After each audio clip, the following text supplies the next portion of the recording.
আজকে আমরা রাজশাহী বোর্ড 2017 সালের বোর্ড প্রশ্নটি সমাধান করব ইনশাল্লাহ। এ number 21st February is a red letter day in our life because dash it is our mother language day.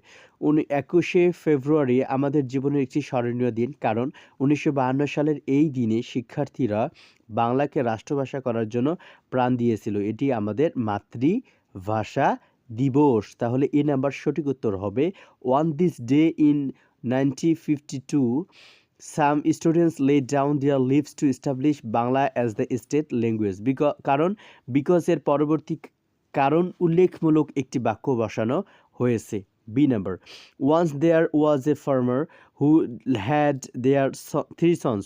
They were so lazy that dash এক কৃষকের 3 ছেলে ছিল, তারা এত অলস ছিল যে তারা অলসতার তাদের সময় কাটাতো। তাহলে তাদের সময় অলসতার মাধ্যমে কাটাতো। তাহলে বি নাম্বার হবে they use to spend their time in ইডলেস।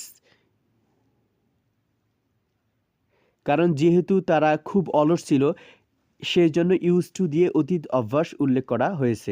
C number I have to meet Raihan do you know where dash. রায়হানের সাথে আমার দেখা করতে হবে, আপনি কি জানেন তিনি কোথায় থাকেন? তাহলে আপনি কি জানেন তিনি কোথায় থাকেন? C number he lives. কারণ ওয়ার দিয়ে বাক্য শেষ হওয়ার পূর্বে অর্থের সাথে সঙ্গতি রেখে হি লিভস বসানো হয়েছে। D number it is high time you dash it is detrimental to health. এটাই উপযুক্ত সময় আপনার ধূমপান ত্যাগ করার, এটি স্বাস্থ্যের জন্য ক্ষতিকর। তাহলে এটাই উপযুক্ত সময় আপনার ধূমপান ত্যাগ করার। তাহলে গেভ আপ স্মোকিং, কারণ structure it is high time plus subject plus V2 plus object. E number English is an international language if you want to go abroad for higher studies dash.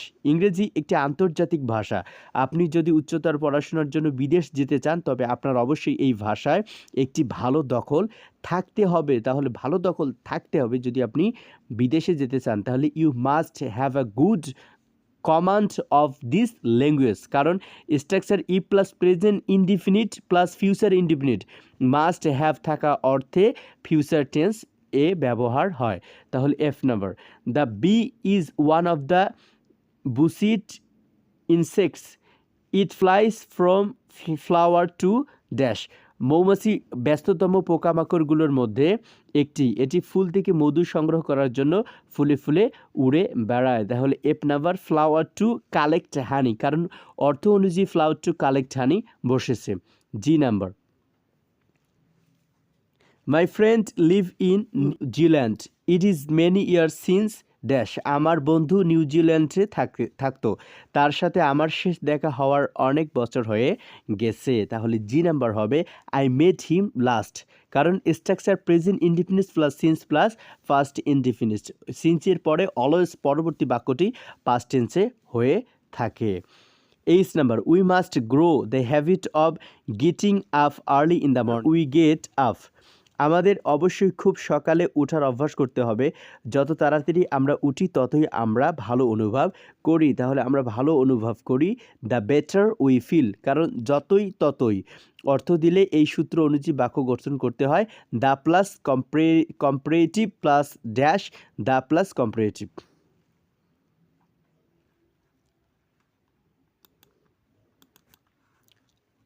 I there goes the proverb united we stand divided we fall unless we are united dash. প্রবাদ আছে যে একতাই বল বিচ্ছেদে পতন।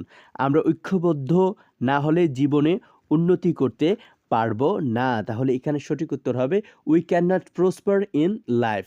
যে number our country is based with many problems we all should come forward with a view to dash. আমাদের দেশ অনেক সমস্যার ভরপুর, আমাদের সকলকে সমস্যাগুলি কাটিয়ে ওঠার দৃষ্টিভঙ্গি নিয়ে এগিয়ে আসা উচিত। তাহলে ওভারকামিং দ্য প্রবলেমস।